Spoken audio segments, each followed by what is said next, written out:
Welcome. This is our environmental career chat, and we are pleased to have two center alumni joining us. And we have Ellen Tyre, and she is an environmental crime analyst with the Center for Advanced Defense Studies. And then we have Max Bishop, and he is an environmental consultant with microanalytics. So the way this works, each of them are going to talk a little bit about their career path from center, and then they're going to share any advice they would have for those interested in getting into an environmental career. And then we'll leave some time for you guys to ask them questions. So first off, thank you both for taking time to join us. We very much appreciate it. And we decided that Max would kick us off. Hello, everyone. Thanks for having me here today. I'm Max Bishop. I'm a Center College graduate of the class of 2010. My field of study is I was a biology major, and so I'm a product of the biology department there. After I left Center, I went and I worked as a laboratory technician, mainly a quality assurance technician at a couple of different manufacturing facilities for a couple of years out of school until I eventually landed here. For those of you in the environmental field, I mean, if you're just looking for work and you need the quick opportunity, there are lots of laboratory positions out there in, manufacturing environments and things like that test for quality assurance. It's how I got by for a couple of years while I was trying to land myself somewhere where I could use my biology degree a little more consistently. So you do have the technical skills out there to do things that are outside of, your directed name of your major and things. So just keep that in mind, that you do have skills that look for things that are tangential to what you do right now. And those are opportunities out there that you can look for. That gives you a little bit more added flexibility in your career path. So after that, I landed here. I actually had a friend, Brendan O'Brien, also of the class of 2010, and he was going through speed school and working here part-time. He was doing some engineering and environmental compliance work.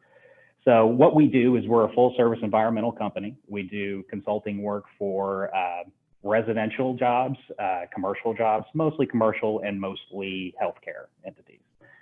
Big part of what I do is industrial hygiene and our healthcare services. I'm our senior project management for those services, and also for our controlled environment services. So I basically head up all of those types of work that we do here, mainly managing our technicians and things on site, managing the project from start to finish. Now that can include a lot of different disciplines. We are full service, so there's a lot of different hats to be worn in the environmental field. One of the things that I do is asbestos inspections. We deal with hazardous materials like lead paint, lead-based paint, lead products. We do a lot of things with just industrial hygiene exposure, products within the workplace that you might be exposed to as part of a manufacturing process or something like that. We also do a lot of controlled environment services work and microbiological field work for the healthcare environment. Controlled environments are basically clean rooms. That's one of the main things that I do here. I'm actually was Kentucky's first CETA representative, which is the Controlled Environment Testing Association, which is the main accrediting body for doing clean room testing and design, things like that. I was Kentucky's first person to take that test and pass it. So I get to hang that on there for a little while. There's been a couple more trickle in since there. And those, that's a really emerging field, is a clean room. When you think clean rooms, you probably think like manufacturing environments for computer chips like that. But the reality is a lot of healthcare facilities nearby you, hospitals and things like that, have internal clean rooms that they use to make sterile medicines and things for you on site when you're in the hospital. A lot of the drugs that you take that are IV drugs have actually been prepared for you when you're in the hospital in a clean room environment. And it's required that those environments be recertified and retested every 6 months.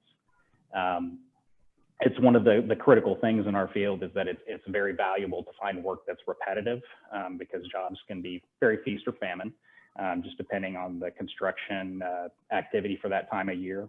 Winters and things can be slow. So that's basically how I landed here. Was just kind of followed a career path where I started here doing asbestos inspections and lead-based paint inspections, a lot of mold testing and things like that for water damage claims. We do a lot of work with insurance claims and water fire damage restoration.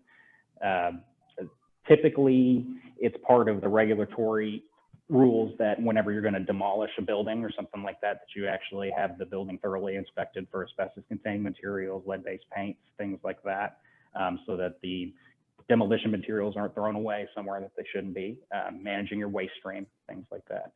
We do pretty much a lot of different services here, so it's a lot to keep track of. But you know, that also means a lot of different opportunities, and you know, for young people like yourselves, a lot of different roles that you could fit into at a company like ours. As far as advice goes, one of the main things that I would have taken away from my center experience that I had paid more attention there would be more attention to my statistics work.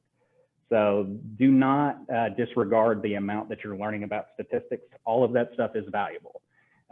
You will need to do actual field data analysis to determine what actually is meaningful. A lot of times that can be difficult to tell just based on an entire page of raw data that you don't understand at first glance. It's how you can start to understand raw data and make it digestible, so for your understanding to determine trends and things like that. I had to kind of put myself on a fast curve to relearn a lot of that stuff, because I didn't pay much attention to it when I was there. Just, you know, enough to get by, as I'm sure some of you have done. So I see a couple of guilty faces, it looks like, on the side there. But now that's one of the things that I would definitely encourage you to focus on while you're there, and just to have an understanding of it. You don't necessarily need to remember the specifics, but just kind of understand what the statistics are trying to tell you when you guys do statistical work in your labs and things like that, because it is important and it does have a role out in the field.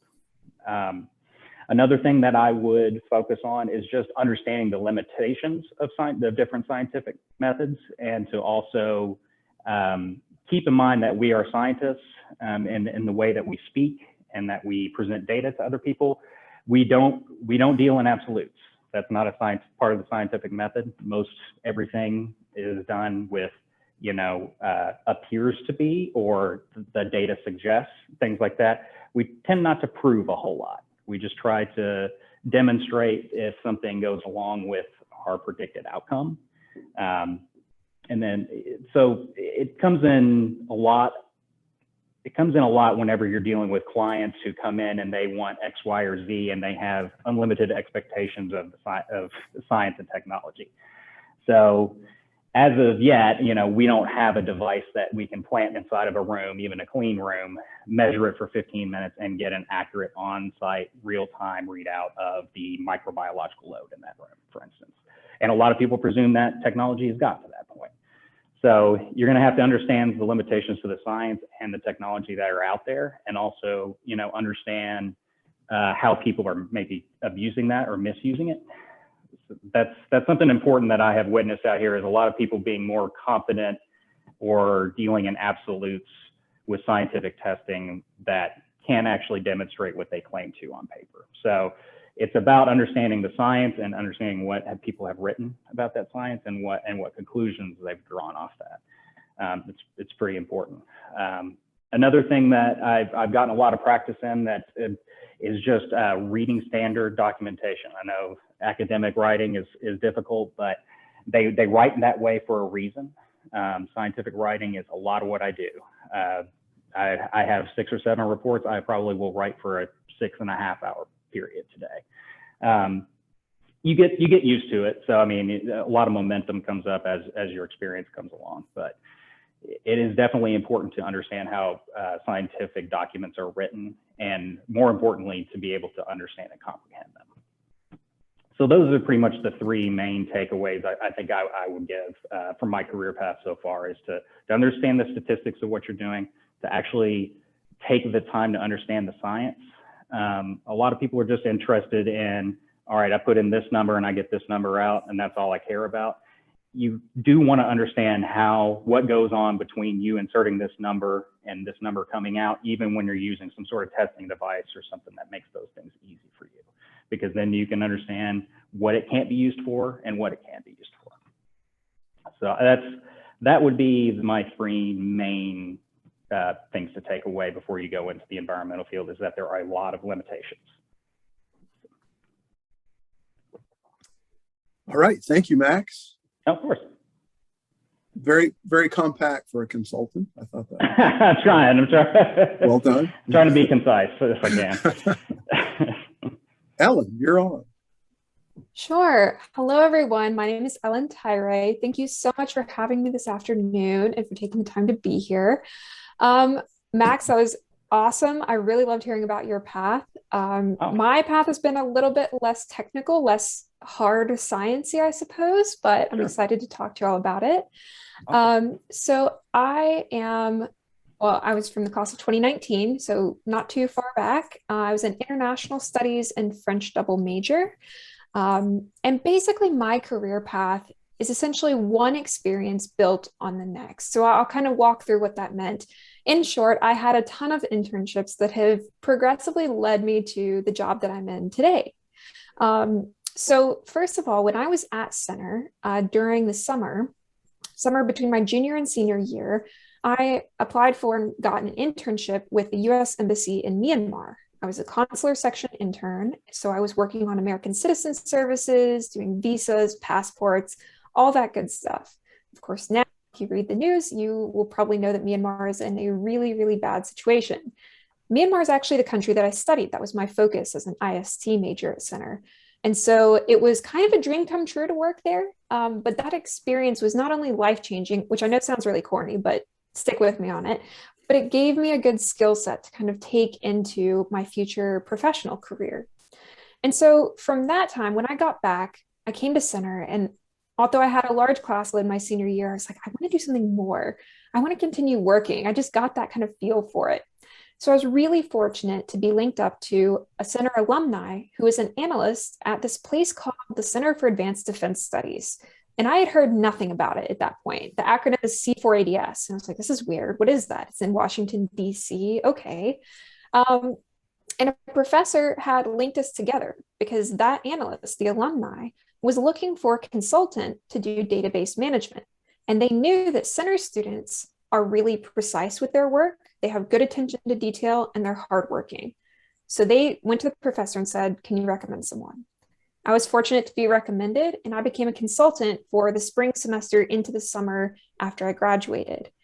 And in that role, I was doing database management for narcotics seizure project. So basically, they were studying the role of fentanyl coming into the US from places like Mexico and China, and they were writing a report, and I was collecting the data and managing the database for it. After that wrapped up, I went to grad school. I attended the University of Edinburgh in Scotland and did my master's in international relations there. I will tell you right now, if you are interested in grad school in any program, you will be well prepared. Center does a great job in preparing you for that next step, if that's a path that you want to go down. For example, I took a foreign policy class at the University of Edinburgh, and Dr. Beatty, if you all know her in the IST department, one of her articles was actually on our reading list for my foreign policy class. And I thought that was super cool because, you know, there's all these like famous theoreticians, all this stuff, these practitioners, and there's Dr. Beatty. And I was amazed because she was my advisor. It was fantastic. But you will be well prepared. And to me, grad school was a great experience to kind of further my knowledge, have the opportunity to write a dissertation. And at the same time, I was working another internship. I was doing database management. So I gained the initial skills of database management as a consultant for C4ADS during my senior year at Center.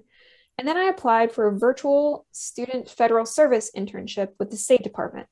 Essentially what that is you work remotely for an embassy or a different agency or department of the US government, and you work on a particular project for them. I had seen and applied for a project that looked at wildlife trafficking. And maintaining a database on wildlife seizures and prosecutions. So in that role, it was about a 10-month-long internship, remote. My supervisor was a diplomat at the US Embassy in Malaysia, and I worked with him while I was in Scotland, and I created 2 databases for them, one on seizures and one on prosecution data. In this way, I gained a lot of topical knowledge about illicit wildlife trafficking, which is essentially what my environmental crime title refers to. And so that's where I got the topical knowledge and additional practice on database management. At that time, the pandemic hit. This was in March 2020. I was in Scotland. I had to unexpectedly return home and was living in Louisville with my family. I finished my master's degree from home and wrapped up the internship as well. And then at that point, I did my dissertation over the summer and I started thinking, okay, what's next? And I'm sure you all are aware the job market was not friendly at that point in the late 2020. So I was a little concerned, but my former supervisor, remember that analyst, the former center alumni, he called me right when I was wrapping up my dissertation and said, hey, I need another consultant for a new drug trafficking project that we're working on at C4ADS. Are you interested? Yes, very interested. So I ended up working for about 8 months as a consultant on two separate projects, one looking at fentanyl and another looking at cocaine and heroin trafficking in the UK. Again, database management, but I was really, really advanced at that skill at that point. This is my third time working on database management. And so while I was a consultant, I started to get to know more of the analysts at C4ADS. I was still working remotely from Kentucky, but I was in contact with a lot more people. And so I saw a job opportunity come up at C4ADS, and it was an environmental crimes analyst. So I applied, and it turns out that my skill set really fit. Not only did I have the database management, but also I had that topical knowledge of wildlife trafficking from my internship with the US Embassy in Kuala Lumpur. So that's my path. What I do now, I am an analyst with the Center for Advanced Defense Studies here in Washington, D.C. It is a nonprofit, nonpartisan think tank that focuses on disrupting illicit transnational networks. So specifically, we look at illicit wildlife trafficking, all of the like pangolin, scales, and ivory, tigers. Yeah, we totally, sort of looked at Tiger King on the side. I wrote a blog post about that, by the way. You should check it out. But yeah, essentially what my role is I provide investigative and analytical support to partner organizations who work to combat wildlife trafficking in Southern Africa, specifically Zambia and Zimbabwe. That can be anything from doing social media analysis on poachers to conducting phone data analysis on people who are kind of kingpin level. It's really, really fantastic work. I really love it.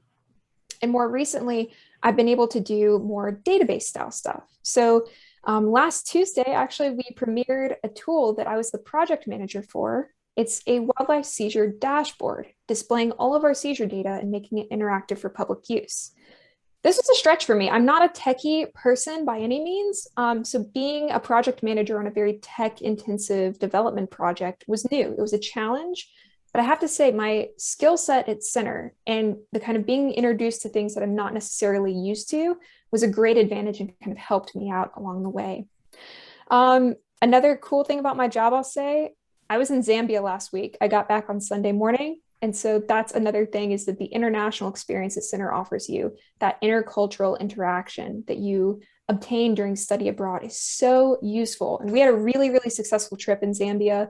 It was very quick, but we got a lot done. I attended trainings. I gave trainings. Just this morning, I was actually giving a training to some folks in Zimbabwe virtually. So that was exciting.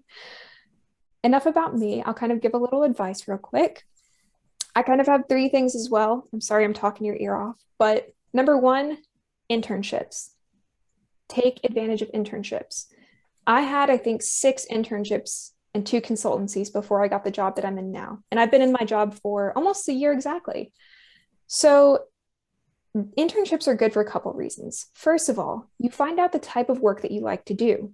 Maybe you really, really are into writing research papers, things like that. But in a professional setting, it might be a little bit different. It's good to find out these things early before you get locked into a career. Similarly, you find out the type of organizations you want to work for. Maybe you're not too into the NGO type of stuff.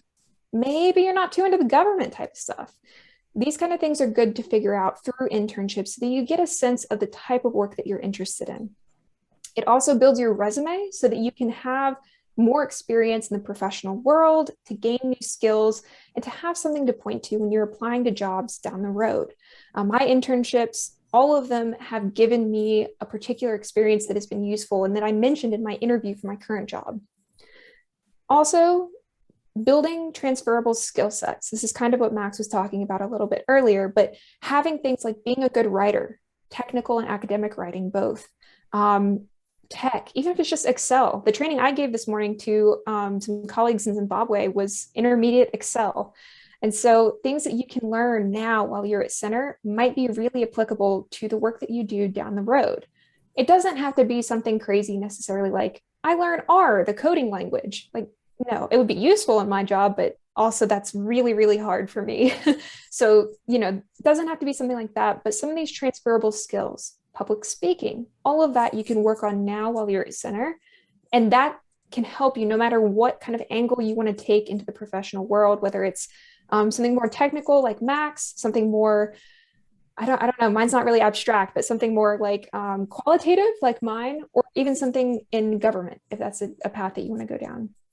And finally, biggest piece of advice, make the most of your resources at center. The fact that you're here is already a great indicator.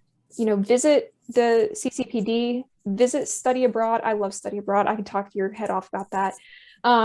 But yeah, make the most of these opportunities, especially your professors. Your professors are some of your biggest allies at center, truly. Talk to them about your goals, your professional goals, things you want to do. If you're interested in grad school, get their thoughts on it. Talk to them. They might be able to connect you with alumni or opportunities that they've heard of themselves. And so in doing this, visit office hours. I was like always bugging my professors in office hours. Don't feel weird about it. Go ahead. They really appreciate it, and you can gain a lot from that. So yeah, internships, transferable skill sets, and do make the most of the resources available to you at center. Thank you. Thank you, Ellen. Very interesting, the two diverse backgrounds, one more humanities, social science, and then one more hard science. So, okay, this is a time for people to ask questions. Don't be shy. Feel free to jump in there. And so, questions, anybody? I have one. Oh, there you go. Okay, I have one. I was just curious, you mentioned database analyzing and stuff. Like, what do you mean by that? What does that mean? Yeah, so that's a really good question. It kind of means different things. So for us, I'll talk about it in my current job. It's pretty similar to what I've done before, but we collect publicly reported wildlife seizures. So anytime in a news article or like on Twitter, a customs agency may say, we seized 32 kilograms of ivory today in Cameroon. We record that information with as much detail as possible. Like think about a gigantic Excel spreadsheet with like 90 columns, which is exactly what it is. And we just fill it out, all the columns, and then maintaining that database, links will go dead, source links. So how do we back up that data? How do we analyze that data? What systems do we have to make sure that it's consistent, that it's standardized, no matter who's putting it in? We have consultants. I have an intern right now, and they all contribute to the database. When you have like 5 or 6 people contributing to one Excel spreadsheet, that can get messy. So finding ways to make sure everybody's on the same page, that it's consistent, accurate, and then available for analysis. So for example, a week from today, I'll be giving a webinar on our new tool, the dashboard. And by the way, you all are welcome to join. It'll be on Twitter. You'll see the link. Check out C4ADS. So a small pitch there, sorry. But that will actually give an example about how our data can really be used for analysis. If we want to see how did the pandemic affect wildlife trafficking, we can explore in our database, and my job in maintaining that and building it, and then basically exploiting it for analysis. That's what database management is. It can differ depending on your role, but that's been my experience so far. I can touch on that a little bit too, because we use databases quite a bit. And I mean, what it's really useful for is when you have very large or multiple very large sets of data. Excel is a great tool, but it's limited in dealing with interacting with multiple worksheets or spreadsheets or things like that. Basically, when you set up Access or any other databasing software, they're powerful analytical tools. So basically, you can cross-reference in any way after the fact. Once you have developed and put all that data in, you basically can go in, enter some commands, whatever you want to do, and basically have that data cross-compare, do everything you want it to do without having to go in and intentionally link those or do anything. You can run queries and things like that. that actually come up and analyze that data for you without having to get down to the individual level and look at the data individually. It can, because I mean, she's probably talking about, I'm guessing, multiple thousands of data points. Yeah, so Oh, you yes. put that on a spreadsheet, your eyes are gonna cross when you try to look at it. You're not gonna have any meaningful way of looking at it. And Access and databasing software make that more palatable for you to access and deal with that data. You're welcome. Also, if you guys want to put any links in the chat, I know you were mentioning something, Ellen, that feel free to do that as well. More questions? Even if it's just to ask me for gross stories, because I've seen a lot of stuff, guys.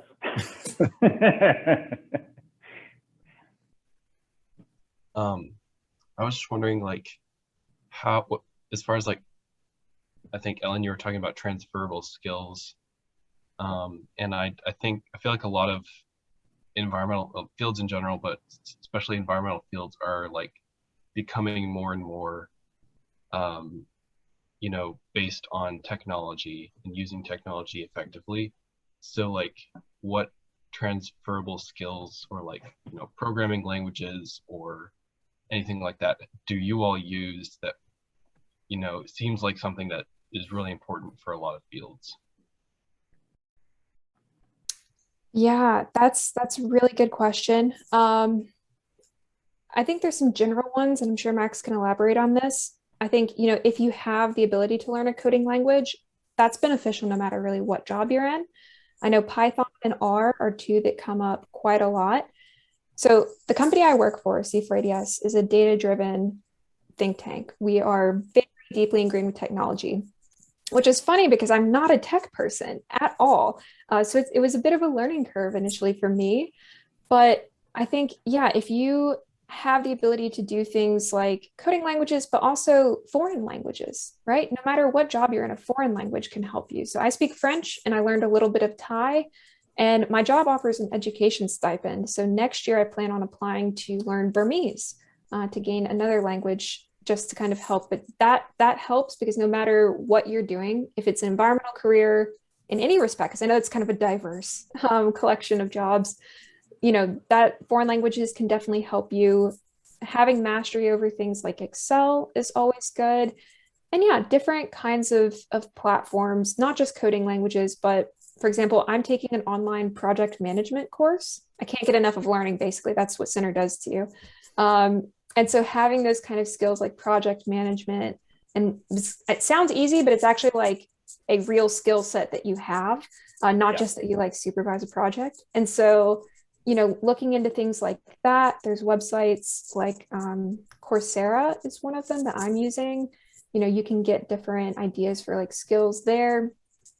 But yeah, you know, soft skills too, intercultural communication, public speaking, things like that. Don't underrate those. Those can be very valuable no matter what type of career you're in. I hope that helps. And Max can also clarify. Well, I mean, I don't need to clarify. I can just add a couple of things to it. I think that was very nicely done. I mean, it's basically anything that a lot of those things can be used in any sort of environment. Excel is going to be pretty consistent across any workplace that you come through. Even if it's just for record keeping for your own sake and just for your own, you know, your own organization and your own productivity, it's good to be able to find shortcuts and things for like ways that, you know, you analyze data or whatever. If you get good with the formulas in Excel, you can cut off a lot of the time that you do on data entry and things like that. So becoming actually proficient with those softwares is pretty important. And it's really more from your own standpoint in a lot of scenarios than any, because, you know, say you're a junior project manager or a technician here, if I'm handing you a lot of work, you know, you may be able to keep up with a certain workload, but you start to find some workarounds and some ways to automate your own experience or your own activities within that.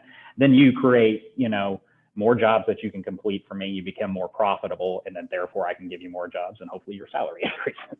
And I mean, when you're talking about practical salary increases, you brought up a great point. Project management, I mean, a lot of people are called project managers now. And basically what it comes down to is managing resources, as in labor and the people available, managing funds and things, keeping track of expenses, just keeping track of a project from start to finish and all of the, minutia there involved.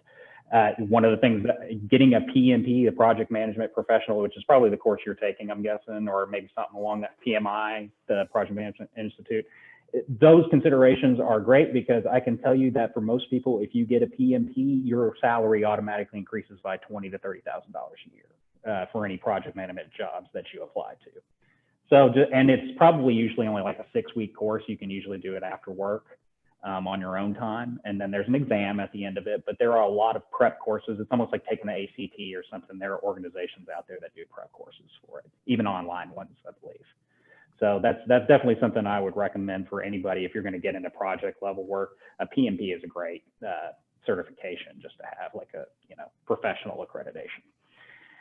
As far as transferable skills, I mean, I'm on the technical side. So for me, as she pointed out, I mean, internships and just, getting in and getting to use the tools is sometimes kind of hard, but internships, in my experience, you tend to get to play with or get experience on very expensive technical devices you won't have access to on entry-level positions. So you can actually come into an entry-level position having already used an ultra high-performance liquid chromatography machine or something of that nature that costs $3 million on paper, so they're not going to honestly hand it to students to just play with. But if you're in an internship and you're doing that as part of some sort of commercial benefit for them or internal study or whatever they're doing, they may allow you access to some of those tools. I developed a lot of experience using just standard laboratory equipment during my couple of years of just doing quality assurance work that came in handy when I got here.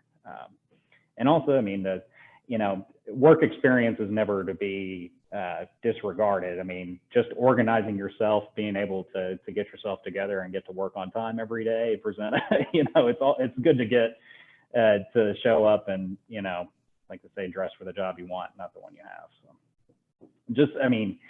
just general office etiquette and things like that are also good skills to have.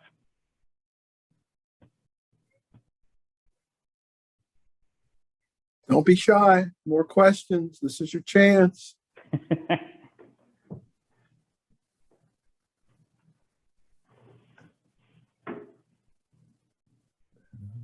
think someone posted something in the chat. Yep. So she's in the cafe, so I think she's being polite to her very polite fellow diners. Can y'all see that? Mm-hmm. I'm reading it now. Okay, good question. So it sometimes depends on the employer in question here. I will say for me, actually having a diversity of experiences has been to my advantage. So like I'm coming from an international relations background.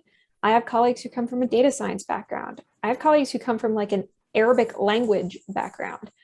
So we're all coming from different places, but we all bring something different to the table. And for me, I was at Center and I studied predominantly Southeast Asia. I went to grad school and I wrote my dissertation on US foreign policy towards Myanmar.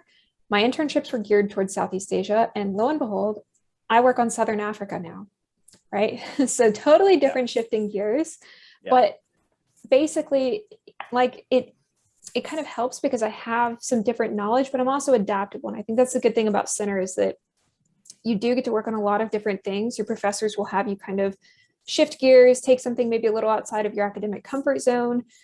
But yeah, it does depend on your employer. But for me, having different positions, like, I was doing stuff that was my first internship. I did event planning for an NGO in France. That was an experience. It was good. Does that actually still add up to the fact that I'm an environmental crimes analyst and I investigate wildlife traffickers? Totally different, but at the same time, like Max was saying, you get those kind of skills of interacting with people, of being in a professional environment, using different technologies like that. The event planning company that I was working for, they weren't just event planning. They did like technology and tourism, the intersection of those two. Just being exposed to that kind of technology was so beneficial and has given me ideas on how to, create our dashboard that I've been talking about. Things like that. even if it's very unrelated, you can draw experiences from that and, you know, take it into your future professional experience. Yeah. Yeah, I will say that I don't think it has a big drawback. If you have a lot of variability in your internships or even your previous work history for going for a job, I think a lot of it has to do with the type of character of person that they're looking for. They don't want to teach you everything all over again. So that, you know, they want you to have some general skills, Word, being able to write and things like that. But they don't necessarily need you to have direct experience in that thing. Eventually, you know, you get kind of frustrated when you start looking at job posts eventually, because you'll see entry-level positions where they want 4 years of experience. And I'm like, I'm sorry, nobody's applying for entry-level positions when they're going on their 5th year of doing this exact job. So those are unrealistic expectations some places might look for. But the reality is they want to know that you're somewhat organized. You can write okay, you can generate work that doesn't, you know, that is of good quality. One thing that you're going to have to wrap your heads around, like when you get out of the academic environment, is that in a professional setting, it's more about concise and complete work. Like, you're not going for a B+. You can't just say, well, you know, I got an A- on that, you know, that's A-, B+ level work, that's all right. We would rather you spent the extra time to make everything 100% every time, rather than get it done expediently. So that's, you know, there is no grades as far as work goes. There's only, this looks perfect, or I found a bunch of mistakes. You know, so that's the kind of thing that, you know, as a habitual thing as students, you might have to get a little bit out of, like, you know, I did pretty good on that. I think, you know, that was B+ effort. Well, it's not really, we're looking for more A+ product, not B+ effort, if that makes sense. So that's something to think about, but that being said, it's not a critical thing. That tends to happen a lot. It's just you have to kind of get out of that mindset that you're just trying to get it done, and switch over to you're just trying to do the most complete work that you can. Because I mean, you as students right now, you have an incredible course load, and so a lot of times when you're desperate, you're probably trying to just make sure you get everything done, and it's of a quality, not necessarily 100% quality. If that makes sense. There are some you know, some consolations you have to make. And then one thing I'll say too, just kind of like to wrap, just kind of as a general thing, is be confident. Your center students, you are there for a reason. You didn't take the easy road to get where you are. Center doesn't look, I mean, you're kind of talking about employers, like you said, that are looking for top tier people. Center is that way. I mean, that you didn't get there on accident. So be confident in your skill to figure things out. It's okay not to know things. Having knowledge is not a drawback, or lack of knowledge is not a drawback. Rather, it can be a problem when you have lack of comprehension skills and lack of, you know, an ability to try to learn something new or to try to understand what's going on, even if you could get away with not understanding what's going on. So you guys are all center students. I am fully confident you will find a good position and you will do well in that position. I want to echo that. The fact that you are at center and that you will graduate from there, that means a lot. When I was interviewing for my current job, the chief of analysis, who is like my current boss's boss, was like, oh, you went to Center College. Got a bunch of smart people there. Mm-hmm. That's the reputation that Center has, and that will work to your advantage. I know Center's reputation is not necessarily global yet. It's getting there. Mm-hmm. If you go to Myanmar, by the way, people know Center College. It's really strange, but because we've had some like connections there, it's fantastic, but it's growing. And so the fact that you are a Center student and you work hard, and the type of skills, like, don't underrate critical thinking. You know what I mean? Like, these are things that you think, well, everybody's got to be doing this. And I get it. It's like the whole like imposter syndrome thing. You know, you're like, oh, you know, everybody at Center is so smart. You know, what am I doing? But you are there for a reason. We're doing great work, and you are getting skills that maybe students at other universities are not, because the Center experience will prepare you for success. I mean, the fact, again, that you're here and you're eager to find out about different opportunities and careers is fantastic. And so, yeah, be confident in yourself. If you go into an interview for an internship or a job, take that confidence and know that you are prepared for whatever they could possibly throw at you.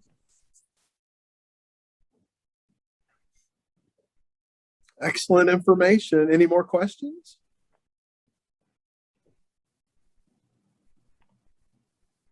Checking the chat here. I think we got it. Checking the chat. Yeah. Well, you guys have covered a lot of ground, and you kind of gave closing thoughts, but just one last opportunity. Did you guys want to share any final thoughts before we break up? There's a lot of different opportunities out there. You haven't even begun to scratch the surface of a percentage of the different applications that your skill set can be applied to. So, keep an open mind.